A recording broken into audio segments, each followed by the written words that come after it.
Beautiful. So welcome everyone. A very warm welcome. Great to see so many familiar people, but also new people. So really great that you could join us on this webinar, on this session today. There's quite a lot of interest. So we're already 37 people, 38 people. And, I'm not surprised because this topic around measurement, this topic around IDGs and bringing them into organizational context is one that I have been hearing a lot over the last year and a half, 2 years since I've been involved in the IDG initiative. And so, we're very happy to share this, I would say, very first case study, at least from our perspective, with the company in India. So we have Kuze, who's the founder and the CEO, joining us. Hello, Kuze. Personally, it's also been a very big part of my mission. The whole question around how do you measure the inner subtle dimensions of what makes us human beings. And it's been my journey for the last 10 plus years, actually, to create and innovate in this space. And so it started with the human potential assessment. And a year and a half ago, it sort of evolved and now is getting expressed also through the IDG framework. So very similar technology behind it, but we're now also be able to apply this measurement in the context of IDGs. So yeah, I'm very excited to jump in. This is, like I said, it's one approach to bring IDGs into the organization. It is a case study. It's something that we're learning along the way. It's a part one, so there's also, we're kind of halfway on our journey, to put it that way. So please expect more updates in the months ahead. And yeah, I'm just very happy to be here with Sibyl, who is a great leader in the IDG space. She's one of the facilitators for the Global Practitioner Network, and she's one of the co-founders of the IDG at Work community, which has been taking off over the last couple months. And like I said, Kuze is a great friend, a great collaborator, somebody that I've been working with for many years. And so I'm very grateful that you're being such a pioneer, Kuze, to try this out and to step into this and to open the space within your company to be an innovator, really, when it comes to measurement, when it comes to bringing these deeper human skills into the organizational context. So I'm going to hand it over to Sibyl, who's going to facilitate this conversation and help us navigate the insights, the next steps, the learnings that we got. So over to you, Sibyl. Thank you, Mark. Thank you for your introduction. And thank you very much for inviting me to this conversation. I would like to welcome all of you, Mark and Kuze, and of course, all of the participants. We're currently 49 and people are still coming in. So all participants who participate today, but also all of welcome to all of those who will watch the recording. So we are recording the call that we're going to share. Mark and Kuze, thank you very much. We all appreciate your openness to share your insights into this project today. And so without further ado, let's dive right in. And let me start with the first question to you, Kuze. If you take a step back and back to the time before that project, could you please describe for us the situation you faced as the CEO of Siam Computing before the start of the project? So what was it like? What were your main intentions when you started this project? All right. Thank you very much. Amazing to see such a diverse crowd of people again from such different parts of the world. Feeling very honored to be part of this. Namaste from India. I'm in the pink city of India called Jaipur. If you guys haven't visited, I think it should definitely be on your bucket list. India by itself should be on your bucket list if you haven't been. And I'm always here as a guide to help you navigate the complexities of India, not just IDG. But quickly jumping in. So let me just give a quick context of who we are, and I think that will set a little bit more information to what was going on and how the intervention helped. So we are a product development agency. We essentially have been working with startups for the last 12 years to help them think through their digital products. So I said, if a founder has an idea and wants to build a digital product, they come to us and then we work with them to build whatever it is, a web app, a mobile app, and now in the age of AI, chatbots, whatever. So a little bit of the team structure, and I think it's important because that's where one of the problems were. So I think most agencies, we had different teams for different purposes. So we had a sales and account management team whose job was when somebody comes in, tells them what the process is, try and close the project, and that was number one. Second team that we have is a product strategy team. Once the sales team closes the project, they just introduce the client to the product strategy team, who sits down with the client, understands what the requirements are, and then documents all of them. Then from there, it moves on to the engineering team, which takes the documentation and builds this out and sort of delivers the project. So uh, from an org structure perspective, on paper, this looked good. And what had also happened, Siri, is that from 2022 to 2021 to 2023, we had also scaled up quite fast, right? So this org structure was on paper. We scaled per the org structure. So we went from, I think, about a 70-member organization to about 150-member organization. But last December, what was happening in one of the reviews is that there was a lot of dissatisfaction in general. Um, the sales team would say that we're not getting enough support from the strategy team to help us close the project. The strategy team would say that things that we thought and envisioned are not delivered in the final project. The engineering team would be like the documentation is not there, and why should we build things that we don't want? And finally, it would come back. The client would be unhappy or not delighted for sure, which is one of our aims that we wanted to have. So since each of them are working in silos, each of them doing their job to the point, right? Like on paper, on all their respective KPIs are being met, but overall, just over dissatisfaction amongst the organization. And this also ended up with us losing projects. And then once you start losing projects, it kicks in a negative feedback cycle, and everybody is like, I wouldn't say blame, but there is this like, you could have done things better, and this could have been better, and we were in that cycle. Um, and the funny thing to me was that we were part of this Stanford Seed program, and we were actually displayed as a model company for culture, right? So people had visited our enterprise and spoken to our team, and they loved how young our team was, they were energetic, everybody was hands-on, and all of that stuff, right? But to me, as a leader, it felt like there's something missing here. That on externally when people review, the culture is great and our values noted down and all stuff, but also if I just looked at it, there were all these problems. So that was the situation in the December of 2023, to be actually exactly a year ago. And I didn't know what had to be done. All I kept telling my team is that something has to change. And I would always default back to our values and saying that we should do this, we should do that. But what was really missing at that point was how do we quantify, in many words, the qualitative nature of our culture. And I think that's when the conversation with Mark was actually godsend. And we can talk more about that. But this was the situation that we were in at that point. Mm-hmm. So thank you, Kushe, for that, so for describing that situation.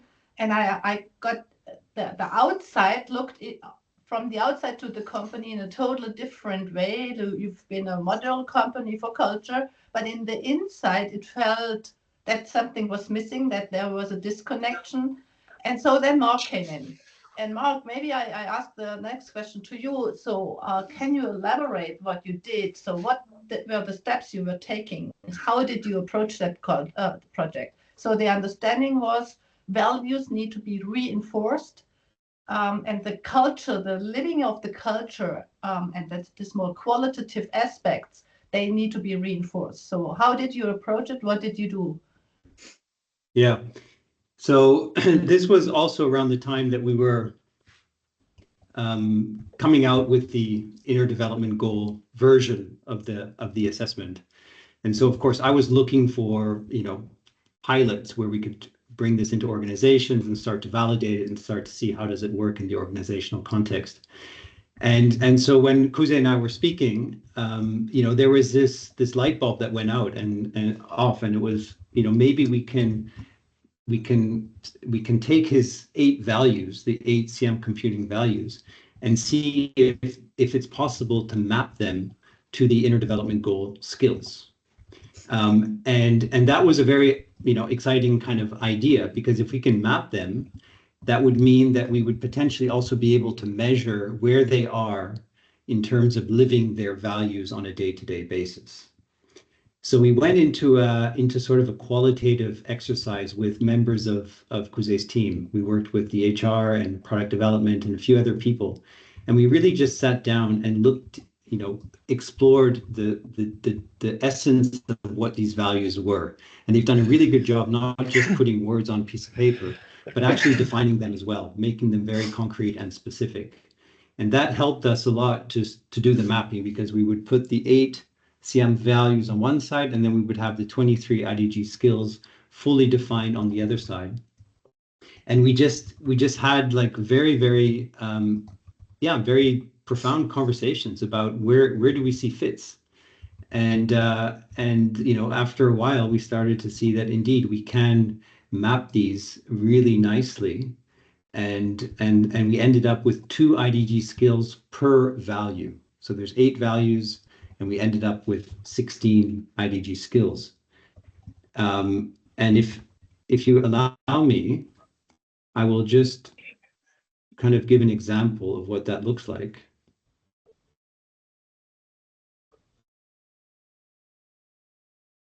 So this is one of their first value: user first always. Mm-hmm. Mark, we're not Our users are at the heart. No. Sorry? We're not seeing your screen. Just We're seeing your computer. And now? Yeah.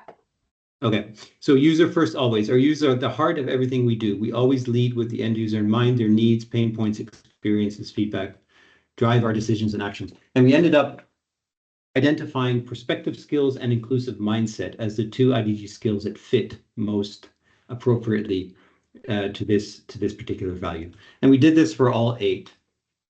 Then the next step was to engage the whole organization and have each individual take the IDG assessment, right? So that took us a week or 10 days.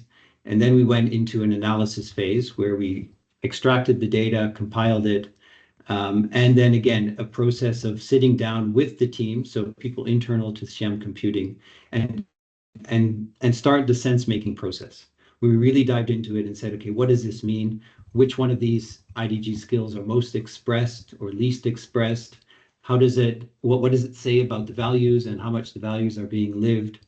And we came up with, quite a detailed analysis, and eventually had an opportunity to present this to Kuze. So Kuze was not involved directly in the analysis. I was working with members of his team, and we had this sort of debrief session with Kuze. And I think it's a good moment to hand it over to Kuze, just to hear, what was that experience like for you? Yeah, so maybe, thank you, Mark. So what was the biggest insight you had, Kuze? No, so this is the embarrassing moment of the conversation, right? So one of the things that we pride ourselves in, one of our 8 values is lead with empathy, and so much so that we actually it's a USP that we pitch to our clients, that we lead with empathy both internally and externally, and that's the extension of also thinking about putting your user first always, and it's always with that. And the most embarrassing thing was that when we did this mapping, so there were two magic things that happened. One was being able to map our values to these IDGs, and then second one was quantifying that and getting the results. And when I looked at it, and Mark did this whole thing saying, Kuze, what do you think you have scored the highest on? And hubris and confidence, I was like, of course you scored high on empathy. And then he showed me the results, and empathy is what we scored the least on. And that was a big light bulb moment. It was a big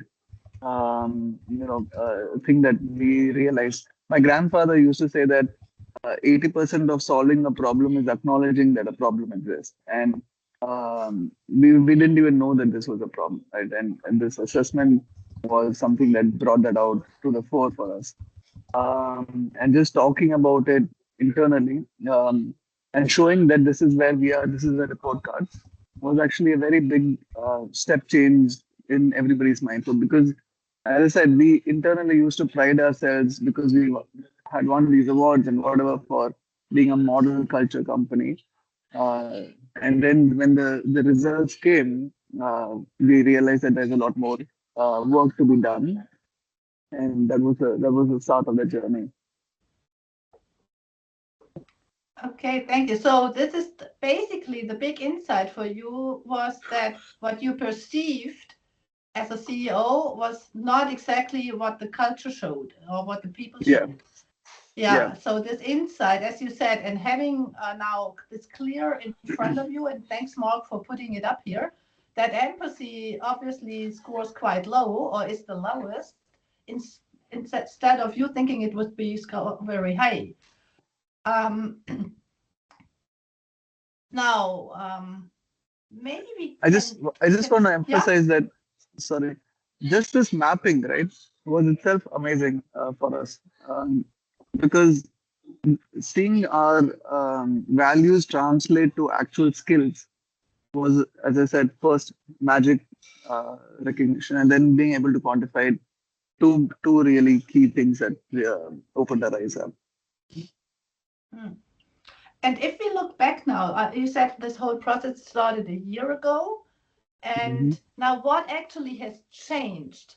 So through that mapping, through this knowledge, now empathy is scoring quite low, or it's expressed low. What has changed now with you in the company, but also with your team? Yeah.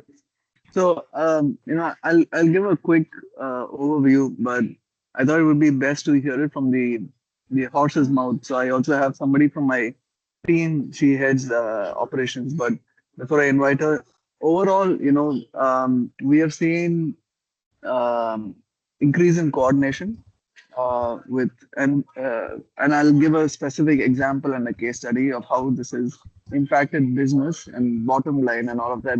As a CEO, tangible results also matter. But coordination has gone up. Definitely, people understand what other people's roles are and why they get challenging and difficult. I think that piece was missing. Why it is difficult to close a sale, and why, for example, it's difficult to do detailed documentation, even though we have to do it. And by bringing what we had done from an intervention perspective is change the composition of the teams and change the KPIs.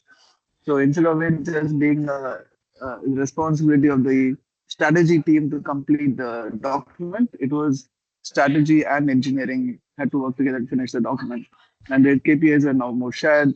Seems very obvious in hindsight, but it was, I think, one of the components that had to be fixed.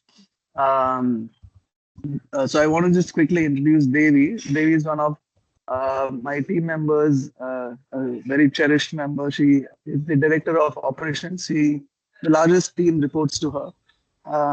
So this morning, I wanted to again do a quick sense making and hear from the team that the things that I am perceiving, is it really true on the ground? And Devi had some views, and I was like, why don't you come and share the same views?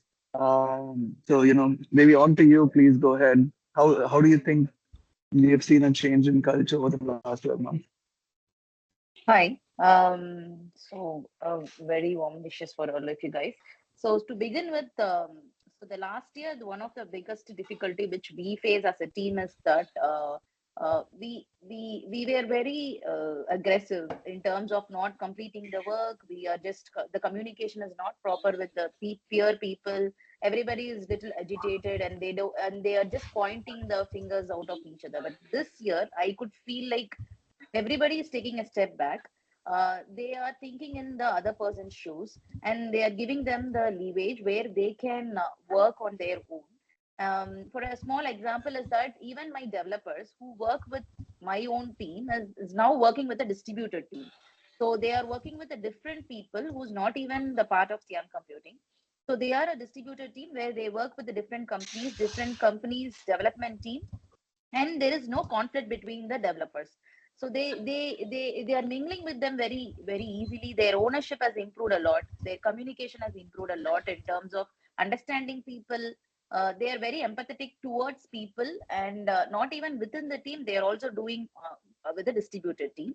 And because of this, the work done is getting very easy for us. For example, like before a year we need to follow up continuously for even 2 or 3 tasks to get completed. A project manager needs to go follow up with them very continuously. But now the ownership has increased, and they themselves is giving update to us.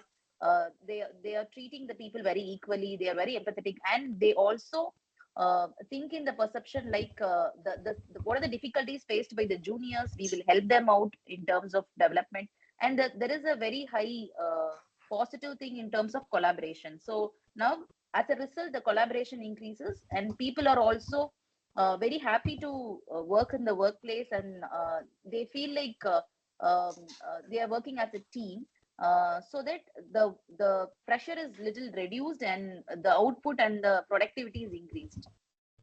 Okay, thank you for sharing that. So the perspective taking, what I hear, has changed. So the different teams, the different members of the team are now taking more the perspective of the others and understand what they are doing. So in general, are you still losing clients? Has this dropped, Kuse?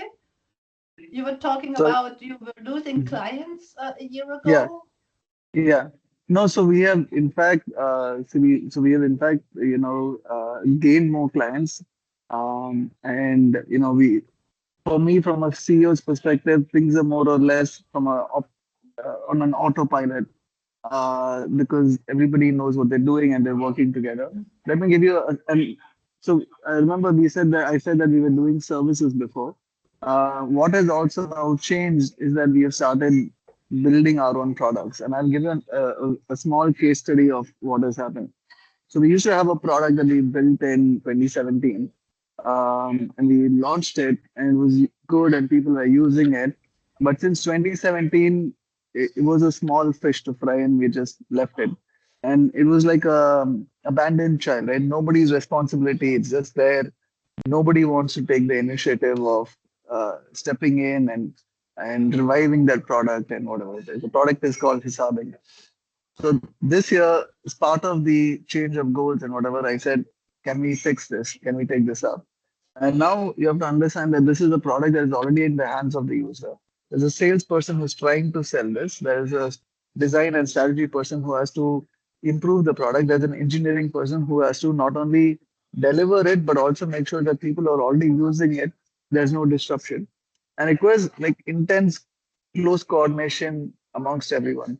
So it was very beautiful to see that the salesperson who had been on the field sat down with the product strategist and said that, look, these are the problems that our users are having.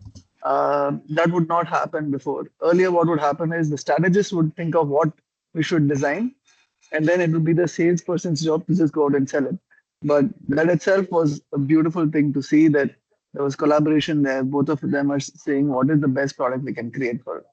Now the strategist is actually working with the engineering team, figuring out what is the best time to release, how do we minimize downtime, if issues happen, how are we going to address it, all of that, right? So it was a small 4-member team that just took up this KPI.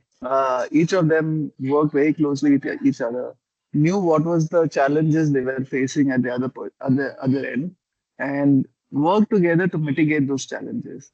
So even coming back full circle, the engineering team gave a lot of sort of inputs to the salesperson in terms of what are features that he or she can quote to the clients that they have built. Otherwise, the salesperson would have never known that these are things that are there. Then the salesperson has a better understanding of not just the product, the features, the benefits, how it works. So it was just very beautiful to see, and something that was just abandoned for almost 7 years since 2017. We in the matter of 3 months we relaunched it. We have a new website. We've increased the paying customers that were there by about 150%, and we are feeling very excited about the opportunity, fact that this can become a big product within our organization. And this is just one example of it's actually a very small product inside all of Siam. But I wanted to just highlight this of how the team worked with each other and this. And as I said, the big step in this was showing the results that we are actually low on empathy and talking about empathy and whatever it is. We didn't do anything big or dramatic or activities, etc. It's acknowledgement, talking about it, and then saying what else can we do. One of the mantras that we actually brought in is, when there's a conflict or a challenge, we ask the question, do you believe that the other person is doing the best that they can? Okay. You always, if there is a problem, you always start with this question first. That do you think that Devi is doing the best that she can? Yes or no? 100% of the time, always everybody says yes, right? So then the second question, if that is yes, then what is the problem, right? And you shift the problem from being people-centric to being actual problem-centric. And why is this creating a source, right? So just things like this has been quite incredible. Okay, thank you. Thank you. Mark, maybe we have about a minute or two before we open it up for questions. Maybe you can. I just want to thank Devi. Thank you, Devi, thank you, Devi. Coming. Thank you. Yeah, it's great to hear directly from the team. And I have a few things I want to add very quickly before we open it up. So first of all, I love what Kuze said about, we don't need necessarily big interventions, and but just talking about these things makes the difference. Just acknowledging it and having it in our awareness and it becoming part of the story. Like the fact that we're sitting here and talking about empathy in Kuze's company is already making a huge difference. Debbie is here from the team. She's joining, talking about it. This is already rippling into the culture of the organization. And I think we often think that we need to have big programs to change the culture and all of that. But more and more I'm feeling that what really makes a difference is the courage to acknowledge it, the courage to talk about it, the courage to ask questions like, do you believe the person is doing the best that they can do? Like, it's such a simple thing, but it has a very profound impact. So I really want to acknowledge that. A couple of other things that were really fascinating when it came to the analysis, and also how it relates to the SDGs, because we've been talking a lot about the IDGs, but we were able to break the data by gender. And I hope everyone can see this chart. It's a little bit small at the bottom, but what you see is the 8 values at the very bottom, and then just above that you see the 16 IDG skills that are mapped to the values. And then we looked at the score, male versus female, for each one of these IDG skills. And what we saw was a very, very, very small differences. Actually, almost no difference between how much these skills are being expressed by gender. And this, is actually quite unusual, unfortunately. We've been doing these types of measurements, like I said, for 10 years. We've done many interventions with organizations, and we always look at the gender breakout. And every single time there's a huge gap between men and women. And so, that's obviously a very important point for organizations to address and to work on, to continue to work on. But when I saw this, it really, made me think like there's something they're doing here that is very powerful. And I just want to, check in with Kuze and see, did this surprise you? Were you, or did it really reinforce what you've been believing in and working towards, over the years? This one didn't surprise me. I was glad to see it. But I think we have we have a natural leadership here at Siam. Like it has just evolved to be that we are equally represented, and I think it was baked into the culture of the organization even as we grew out, right? So I was not at all surprised by this. It was not something that any of us thought that we have to do something to fix it. It was always that it should be this way, and that's how it has always evolved. So it has been very organic for us, touchwood. And this was very heartening to see that it is there. But not too surprised with the information there. Thank you, Kuze. So this is being built into your culture already, and it shows that it's working. So great to see that. Yeah, I think we're about 33 minutes through the hour already. Maybe we open it up for questions. So whoever wants to understand more details from what you heard from this great insight that Kuze and Mark and Devi shared with us, please go ahead. You can either unmute yourself and start talking or put the question in the chat. I don't think we have a question so far, Mark. Have you covered the chat? So what is there's a few hands up. There's a few hands up. Oh yeah. Actually, quite a few hands up. Yeah. Okay, so maybe we can just open it up, invite people to share. I see Emil. Maybe Emil, you want to start?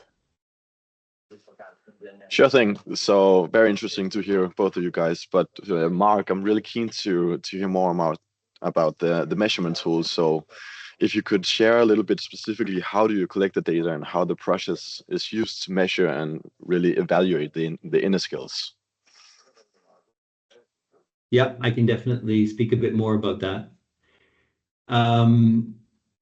So like I said, the basis of this IDG assessment tool, the origins of it are from the human potential assessment tool, and that's a tool that has been built up. 10 years ago, we started working on this, and we've been using it very successfully in the organizational context. So it's kind of like what you would expect of a psychometric assessment, right? You have 83 questions that really try to get to the deeper aspects of what drives us as human beings, what motivates us, what inspires us, what brings out, the sense of flow and impact and meaning in our work, etc. So, it's a set of questions that I've over time gained a lot of confidence in, that it actually gets to the inner and the deeper human traits. And so, about a year ago, when I was realizing that there was a big need within the IDG community, that's when the switch kind of went off. And I said, well, why can't we use some of the technology that we have and reposition it and sort of, provide a front end on the IDG front? So one of the main differences versus other assessment tools is how we look at the results. And I think this is a very important part. You heard us talk about expressed. These skills are expressed. Those skills are less expressed. And that's a very, very important way of bringing a little bit or less judgment into the quantification and assessment process. Because so often we're conditioned that if we have a low score, we must be poor on something, or there must be a weakness, and it's something we need to fix. Whereas when we look at it through the lens of I'm not expressed on this certain skill, the assumption behind it is that it's already within me. It's a skill, it's a human skill, it's a human trait that is inherent in who we are as human beings. And it's a matter of me getting more in touch with it, understanding it, listening to it, and finding ways to express more of it. So in all our interventions with organizations or individuals, that's always our starting point, is we see them already as whole. We see them as already having all the knowledge and insight and wisdom that they need, whether it be an organization, a team, an individual. And that our job as facilitators and coaches is to help, is to use the output of the assessment simply as a mirror to open up the conversation, to open up the discovery process, and to allow them to come to those deeper insights. And that's exactly how we worked with Kuze and his team. And there's a greater sense of ownership in the output afterwards. If I come in as a consultant and say, this is what the report is saying, this is what you need to do, there is this sense of like, yeah, that might be true, but I haven't been part of this, right? I haven't been engaged in this. Whereas if it's really a discovery process where the team itself is the one coming up with the insights, then the commitment to the next steps, just like we're hearing from Kuze and Debbie today, is much, much greater. And so these are just a couple of things that make this tool quite unique. I always say it sits somewhere between science and art. It's in that space in between.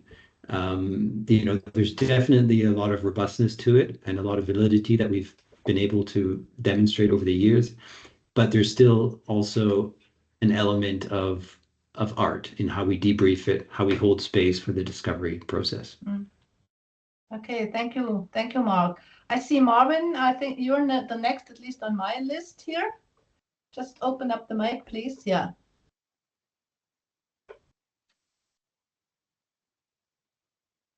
I cannot hear you, Marvin. No. Hello? Yeah, now we can hear you. Yeah, now you can. Okay. Thank you, Sibyl. Hi, Mark. And thanks, and hi to all, and thank you. Yeah, sorry, Marvin. The quality Yeah. of the sound is not very good. I'm sorry. Unfortunately. Maybe you type it in. Can you type it in the chat? I can hardly hear you. I'll type it. Yeah. Okay, thank you. Then we take Gemma. Maybe. Thank you, Marvin. We take Gemma first.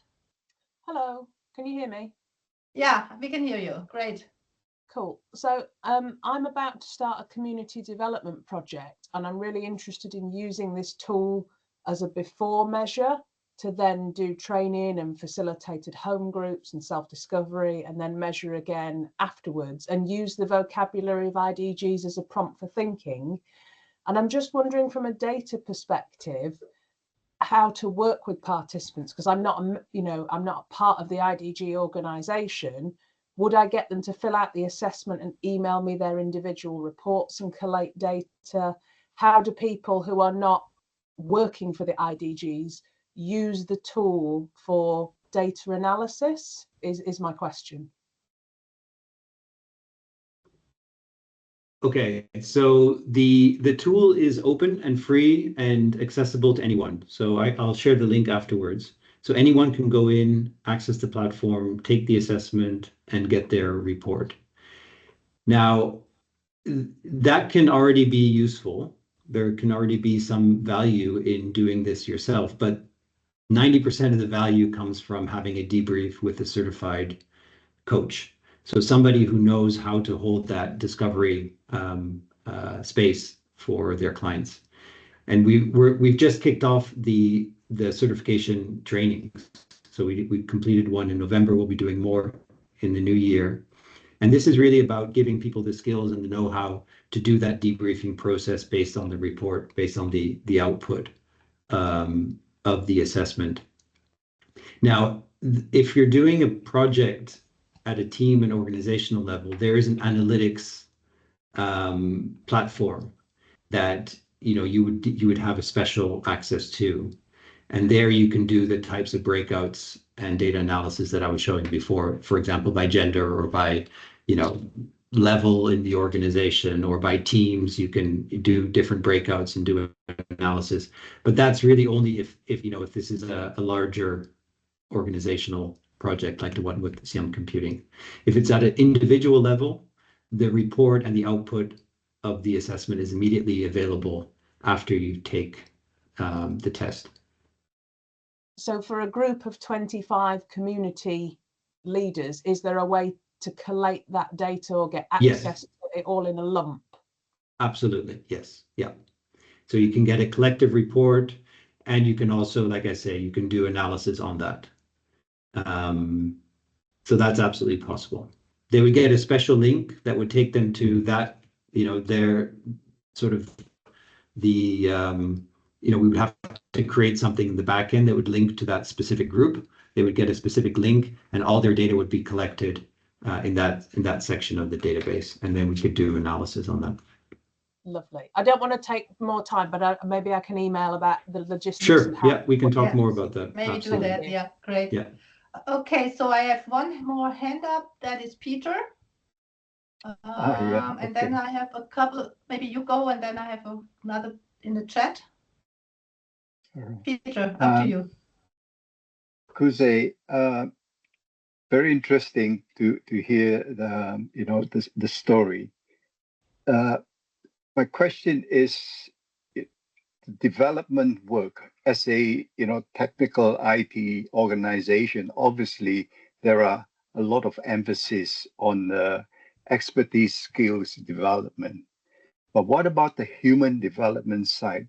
How do you, this being inner development, do you already have previous, human development training or, available? And how do you handle this personal development piece within the company? That's my question.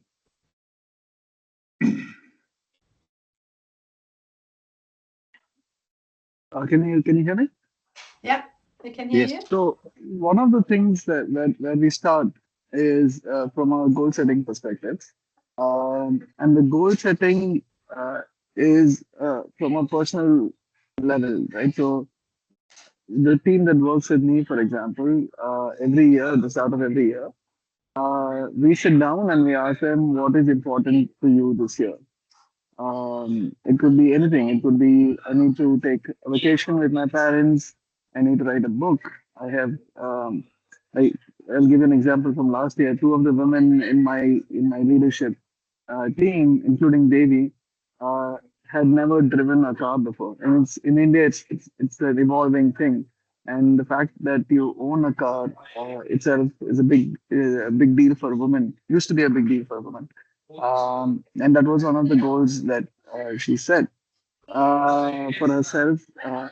And that's part of the and likewise. So then Devi does the same thing with her team and so on and so forth. And it's part of the organizational goal as well. And through that journey, in pursuing those goals is how we find human development, because it has to be something that you push for and you do. So just to take Devi's case, she had to convince her parents, convince her husband why she can be independent, and it was a big moment for her within her family to see her in this whole light, that she's a strong, independent woman who can own a car, buy a car, go to places that she wants, etc. And it was my role there to keep pushing her, saying you can do it. There's something you want to do. Not just me, so people, entire leadership team. So likewise, we have had people who wanted to go on a solo vacation. It's a big jump in terms of trusting themselves, booking the ticket, all of those things. People who've written books, whatever. So we haven't done anything external, not too many things. We have done some workshops and all that externally where we've had coaches and talked to us about it.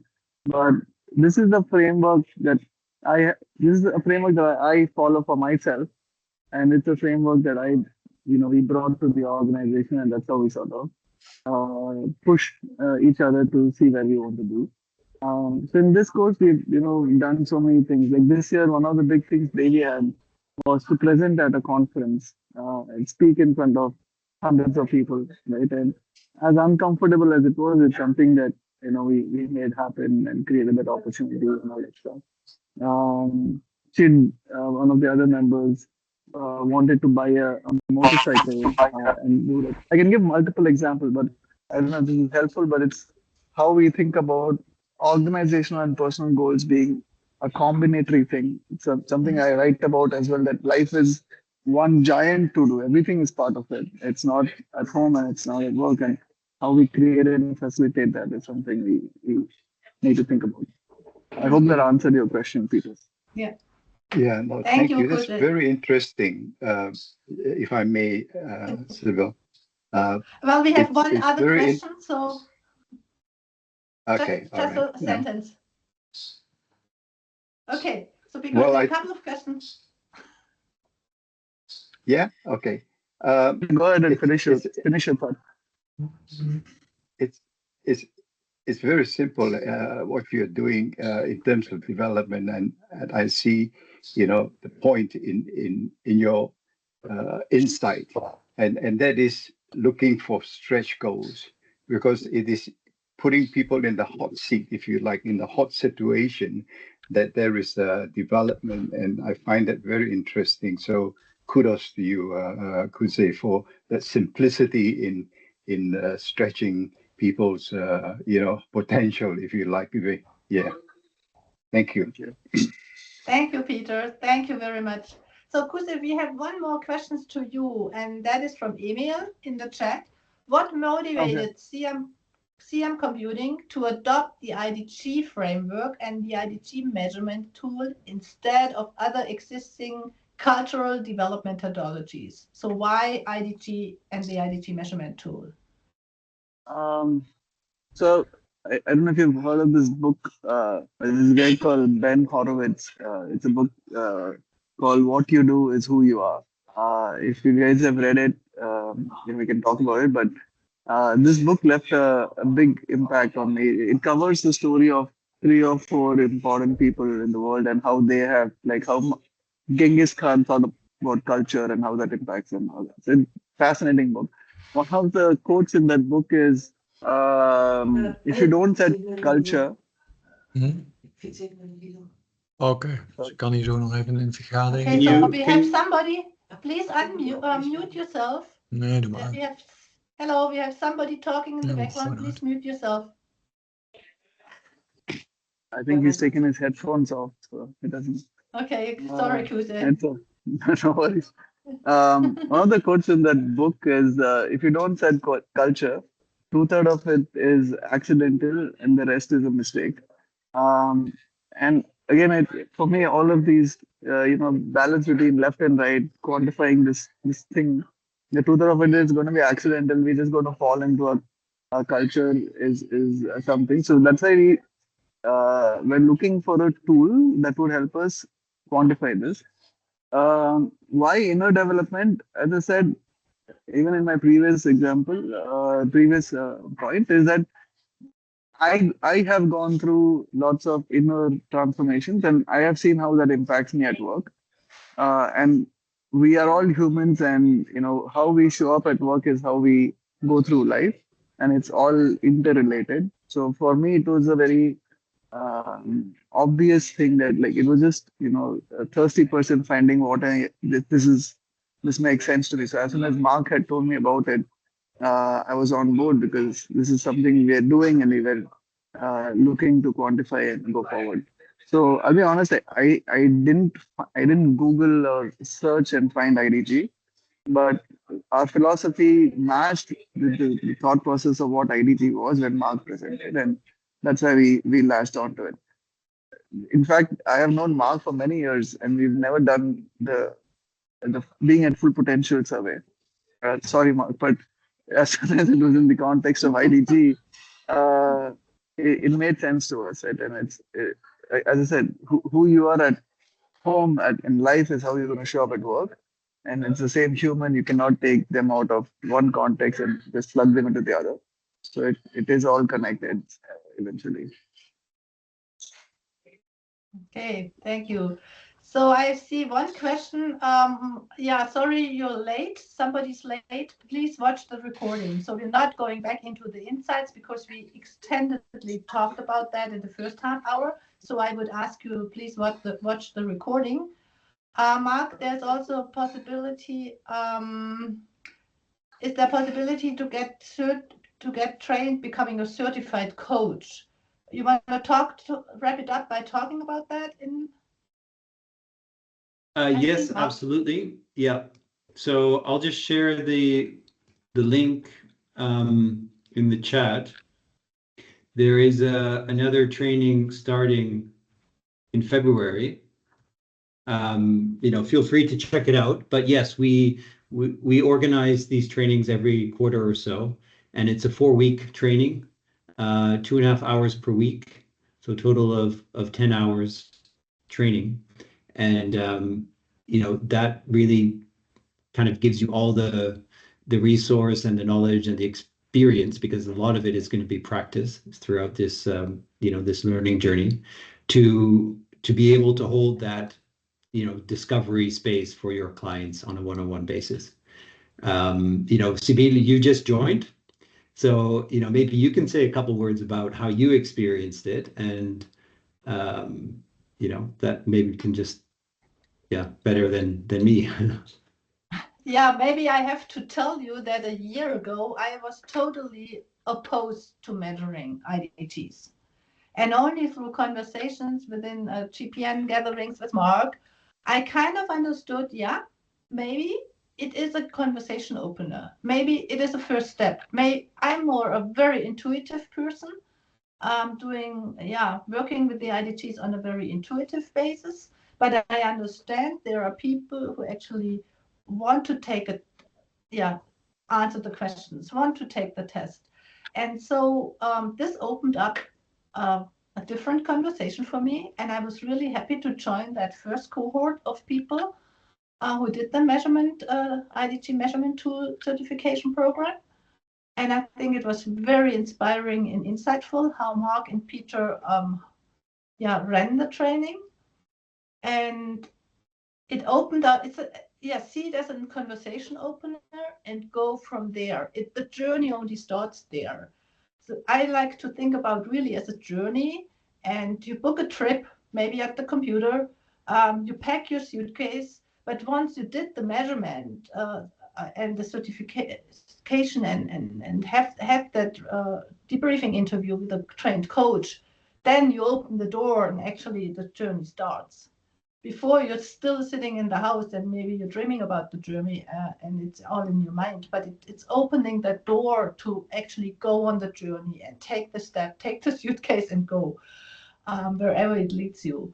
So this was very inspiring for me to see and how different people from all over the world are using it. That was basically my insight. And I think what is beautiful, at least from my perspective, Sibylle, is you didn't have to give up your intuitive heart, in how you work with the IDGs. That this sort of more quantitative approach lends itself really well to intuitive. Actually, it marries extremely well in terms of how we use it. Because if we use the tool from a rational debrief point of view, and kind of look at it as black and white type of thing, then the impact on the client is going to be very low. But if we combine it with a more intuitive way of coaching, then it really does quite some magic. I realized that Marvin had a question, but I haven't seen anything on the chat. No. Marvin, is your audio better now? Would you like to try again?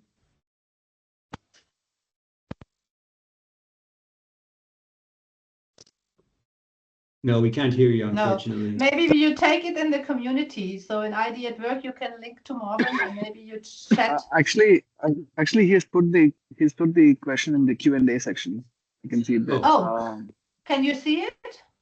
Yeah. Can you you read 2 it out, points. Squizzy? Yeah, of course. So he says, hi CB, hi Kuze, hi Mark. 2 points. It seems first point is it seems that there is a part which is mechanic and part which is organic, and you tapped in a dynamic that allowed both to work together and produce great understanding and enhanced practices. Point number two is it also seems that you two, Kuze and Mark, met at the right time, and this is where I would like a little more understanding. What conditions existed and what conditions were created at the very start of your journey together at Siam? So I think he wants to understand the timing of the intervention and what were the conditions, etc. So Marvin, I think I did talk about it briefly in the beginning in terms of what were the issues we were having, that the teams were operating in silos and we were losing projects. General sense of frustration, which was there. It was also a good time, like logistically, it was a good timing because it was the end of the year and we were discussing plans for the next year. And, from a logistics perspective, it was the right timing from that perspective as well. But the third point was he shared what IDG was, and then I went through the website, I read about it, and it aligned with how we thought about certain things. And it felt like an extension of or a framework, I would say, of something that we believed in but didn't have a model to rely on. Fourth one was again a more logistical thing, was the comfort given by Mark in terms of how easy or seamless this process would be. That he, as he had again mentioned, that I was actually not very involved in the implementation process or the review process, but it was me, my team, and including my the entire organization. The whole thing didn't take more than 10 minutes per person. So that again was from a rollout perspective much more easier and something that we could sign up for. So things like that, I think we're definitely in favor. To me, before the rollout, the other clincher was, as I said, there are, and maybe this is an answer to somebody else's previous question also. There are lots of these culture assessment tools, but they're very open-ended. I think what Mark did beautifully for us was map our values to the IDG, and then that really sort of boxed it and put things in perspective. Otherwise, we've done this assessment 2 years back as well, and it's too open-ended. Can you believe it? Can you not believe it, etc. But with a framework like IDG backing it, it gave it a lot more structure for me to be able to then go into a quantification and a measurement and all that stuff. So, and Mark did a beautiful job mapping our values to, I think, the 23 IDG course. Mark, do you want to add something to that? Yeah, Mark, Yeah, no, maybe just you in can terms have- of timing, Yeah. for me, it was, looking for a pilot project, right? Because like I said, we've done many organizational assessments with the human potential tool, but this was the first time that we were deploying it, the IDG version of it in an organization. So to have a pioneer, to have somebody who also wants to learn together with us was also very important. And, we're building confidence in the tool as we go, right? So I'm not the kind of person that needs to have everything fully validated, fully aligned before, we go out into the market. I much prefer, saying that this is a pilot, saying that this is a learning journey, and getting the stories and developing confidence, developing, the type of robustness, right, that we all want in tools like this. And I think, we're at a point right now where I think we all feel like this has been an extremely valuable exercise, and one that, hasn't been a huge commitment in terms of time and resources either. So yeah, timing was quite amazing how everything just sort of fit, right? Fit together. Thank you. So I'm conscious about time. So we have 9:30 here in Central European timing. Thank you for all of that. Thank you for the great questions and the participations. We really valued all the input. I think there are a lot of things in the chat, a lot of things to follow up. Thank you, Kuze and Devi, she's still here, for your insights and the sharing. And of course, thank you, Mark, to bringing this all together here for us, with us together. And I know there are some follow-ups. You talked about part 1, so there is a part 2, and probably we have to take that into the next year and inform everybody what part 2 is and where things are going. So with that, I would close it. Maybe we stop the recording. I'm fine to stay here for an afterglow if people still have questions. I don't know about you, Kuze and Mark. But So I think, Mark, we stop the recording and then. Yeah, exactly. Before we do that, I also want to thank you, Sibyl, for holding this space for us, for facilitating the conversation, and just making this a really a beautiful session. I feel like we've covered a lot of ground in a short period of time. So really well done, Sibyl. And thank you for everyone for your interest and for joining, for your curiosity. And clearly this is an important topic for the IDG community. So happy to be able to contribute a little bit to that. So yeah, maybe we can just stay around. If there's anyone who wants to kind of double click a bit further, we'll be here for another 5 or 10 minutes if needed. Thank you all.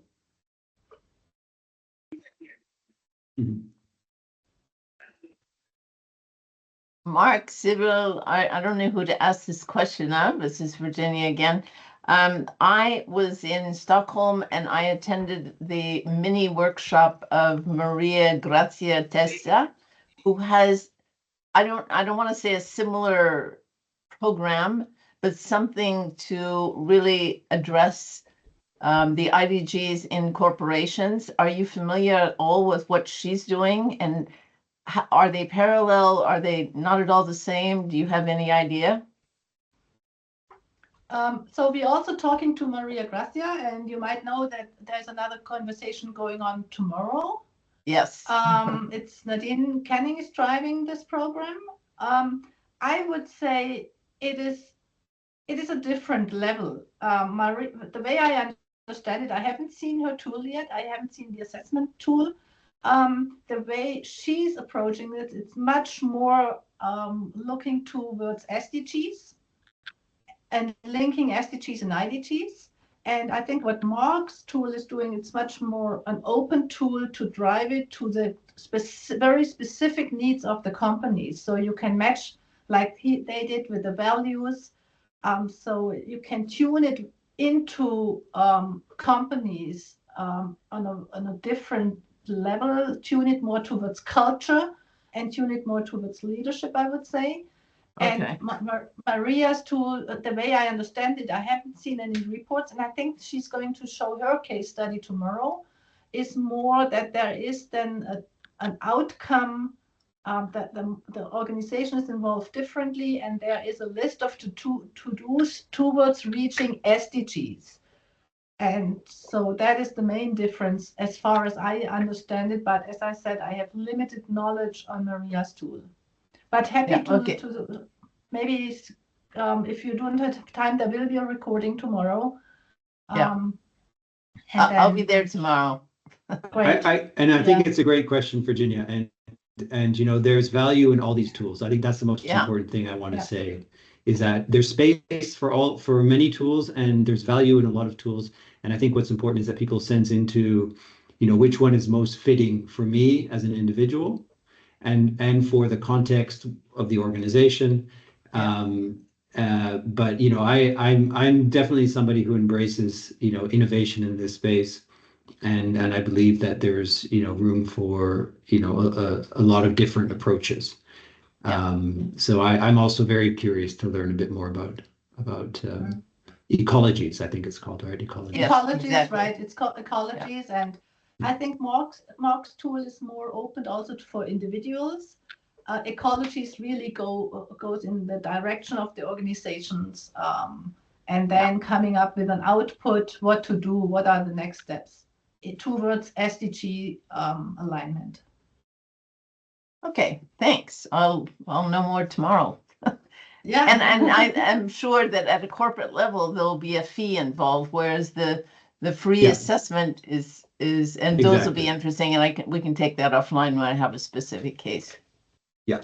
So the individual level is open and free, accessible to anyone. At an organizational team level, there are license fees that we work with. Yeah. I would have imagined that. Could there's Great. another Thank question you. for I'm going to jump off. Thank you so much. Thank you so much, Virginia. Yeah, Bye thanks so now. much. Could I understand you have 150 people in the organization now, right? Because there was the question in terms of numbers of employees, people working. So about 50 employed and 150 involved working for the organization. Is this correct? I know you're on mute, Jose. I think Yeah, so we're at 70 full-time employees. 70. I think about 20 like full-time consultants that like contract employees. And then that's the other part that Devi was talking about. That now we work with a lot of distributed teams, which are smaller 4-5 members companies, and then we work with them, and we are growing from that perspective. But I think the point she was trying to make over there also is that one of the reasons they like working with us is the approach we bring, not just from process, but also how we work with them, tell them why it's important, be okay with challenges. So things like that is the point she was trying to make over there. So it is extending to our partners, vendors, etc. It's a everybody is in the ecosystem and we benefit from each other. I don't know if it's relevant, and I don't know if it's a thing in India, in overseas, but we don't legally need to pay maternity for vendors, but we did for someone recently because we see them that they're part of the ecosystem for us. So that whole philosophy is there. I think Paula, I see your hand is up also.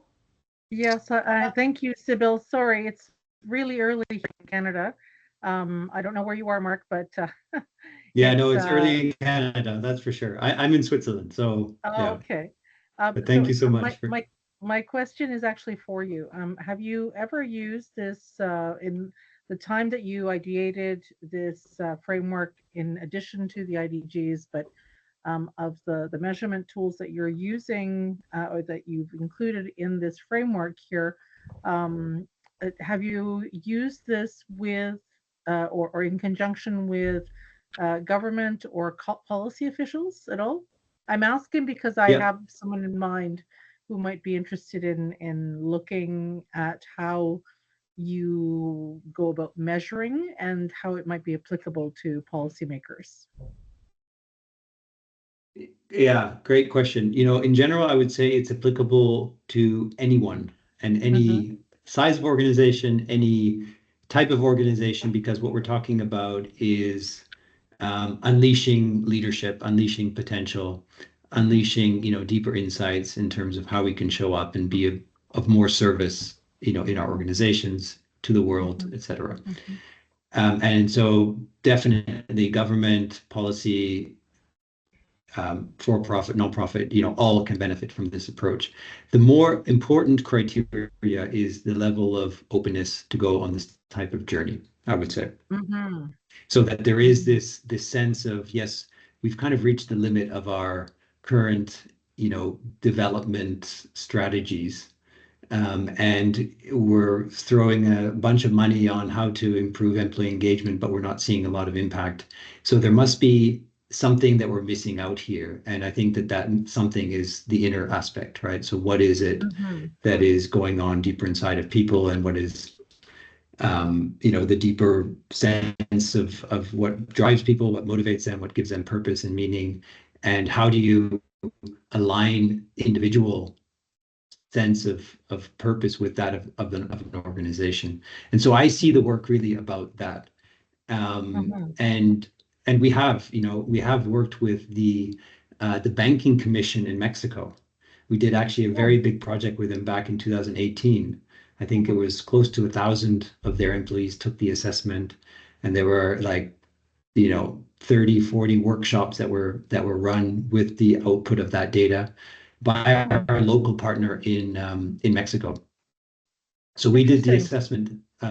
We did the assessment intervention. We trained the partner in Mexico to do the debriefs and hold the workshops, and then they went off and did all the work with the client. And so we have actually a case study written up about that, which I'm happy to share with you afterwards. Yeah, But that that would would be be great. kind of in the government policy making area. Yeah. I would actually like to. I was going to ask you if you had any written case Yeah, we have a lot of case case studies. studies. Yeah. Yeah. So maybe we can. I mean, I don't know where I would find that on your website. So perhaps I could connect with you on LinkedIn. Yeah. In general, for any of this, just connect with me on LinkedIn or by email. And maybe in the follow-up, when I send the link to the recording, I can add a few resources as well that people can check out. That would be great. Yeah, that would be great. Thank Yeah. you. I'm sure Yeah, there are thank you. others that are interested too. Thank you for the question. Yeah. Yeah. Thank you for the So- presentation, everyone. I'm going to head off. Yeah. Yeah, thank you Yeah. for joining. It's So quite early, I yeah. understand. Yeah. See you tomorrow, Sybil. Bye-bye. See you. Bye-bye. Well, I won't be there. Okay. So Rekha, did you have a question? I saw your hand go up quickly, but no? Okay. So maybe I think this is a good time to close off for today. Again, thank you so much, everyone. I found it very inspiring. Lots of great conversation and questions, and a big thank you to Kuze, Devi, and Sibyl for joining me on this journey. Thank you, Kuze. Take care, everyone. Bye. Bye-bye.